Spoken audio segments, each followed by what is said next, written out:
waktu awal datang Mesir dulu, masuk tumpang solat di rumah salah seorang pelajar Indonesia. Pelajar Indonesia ni simple je, dia tampal hadis dekat loker dia.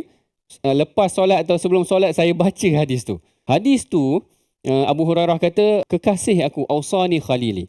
Kekasihku berpesan kepada aku 3 perkara yang aku tidak akan tinggalkan selama-lamanya, iaitu kekasihku itu adalah Rasulullah.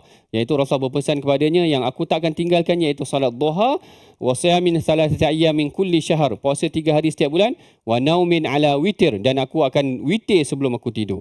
Cuba tuan-puan ibu ayah bayangkan, hadis ni saya dengar 20 tahun dulu, tahun 2000 saya dekat Mesir. Saya sampaikan hari ni, berapa ramai orang dapat manfaat. Asasnya pelajar Indonesia tu tampal hadis tu dekat loker aja. Masya Allah. Mana rezeki orang Indonesia, Aceh, pelajar Aceh yang saya singgahkan tu.